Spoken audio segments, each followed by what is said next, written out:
Hello, and welcome to today's lecture on the digestive system. Today we're going to be talking about digestive system anatomy.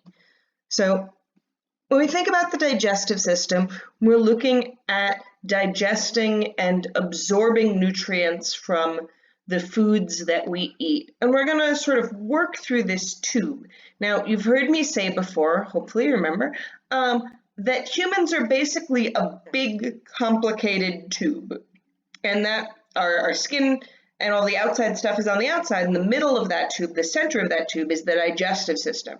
So today we're really going to be focusing on the anatomy of that tube itself.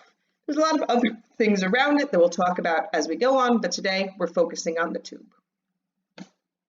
Now, lining the walls of that tube is the digestive mucosa. And the digestive mucosa is going to look a little bit different in each area. So here we've got the esophagus, the stomach, the small intestine, and the large intestine. We'll talk about these key differences and why we're seeing them and why they differ.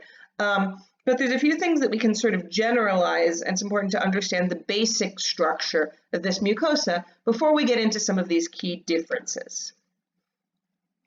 So the mucosa has an epithelial or endothelial layer on this lumen wall, the wall that lines the area that is in touch with the food. Now here we're looking at a small intestine one. You can see these villi. These villi are important for the actual absorption. We'll talk more about that as we go on, but I want to talk more about this basic sort of structure. So we've got this endothelial lining here. We've got, now this should look pretty familiar from when we looked at our skin last semester. So this should look pretty similar. We've got this epithelial lining. Then we have this mucosal area. So this is the mucosa itself. You can think about this as the epidermis and the dermis, sort of. So we've got this mucosal layer, and in it we've got little capillaries, and we've also got these lymphoid nodules that we just talked about in the lymphatic system, the immune system, that are going to respond to potential pathogens that could get in. Because of course, the food that you're eating here is a form of being exposed to the outside. You all know that because you've all gotten digestive bugs before, right? Your classic gastrointestinal symptoms, classic sort of stomach bug that you've definitely had at some point. Then below that we have our submucosal layer, which again is kind of equivalent to our hypodermis, our subdermal layer. You've got this plexus with all of these nerves running through it. Those are going to be really important. We'll talk about them later. And the larger blood vessels, and you've got some fat sort of protecting everything.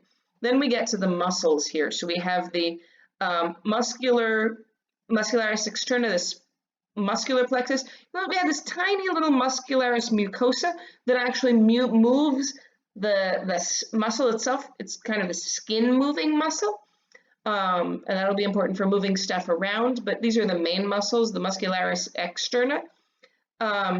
And here we have a circular layer and a longitudinal layer, and this myenteric plexus, more nerves running through. And that's that. Again, remember how many nerves you're seeing here. This is going to be important as we keep talking about this. So at the bottom, so coming in here, we've got the lamina propria, which is going to line sort of this epithelial layer. So you've got this epithelial layer and the lamina propria lining it. Here we're looking at a stomach epithelium, so just to sort of give you a different comparison from the small intestine that we were looking at here. That's a membrane, so the lamina propria is a membrane that's going to underlie these epithelial cells. And moving down, we have this, again, this initial layer of muscle that I talked about, that muscularis mucosa. It's a very, very thin layer of smooth muscle, and it's going to move the mucosa itself around. Then we get down to that submucosa. that I talked about. So this is the submucosa where we have those blood vessels, we have those nerves. This is like the hypodermis layer. It's the sort of structure underneath. And all of those nerves, we actually have what's called an enteric nervous system. The enteric nervous system is actually a very complex nervous system. Our enteric nervous system is as large as the nervous system of some simple vertebrates. There's a lot going on there, and that means that it can be affected by some of the same things that affect your central nervous system as well. And when we, for example, we talk about irritable bowel syndrome. Irritable bowel syndrome is basically what happens when your enteric nervous system, your gut nerve brain, gets depression and anxiety. It's the same sort of chemical differences in the gut brain that we see in the central nervous system with depression and anxiety, except here it causes constipation or diarrhea or sometimes both. So it's a whole set of responses from issues with that nervous system.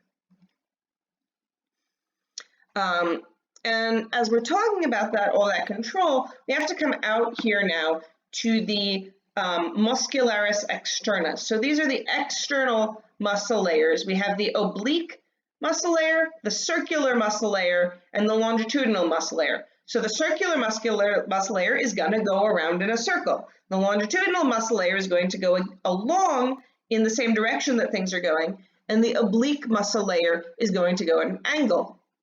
That should sound pretty straightforward. It's all all terms that we've had before when we talked about muscles.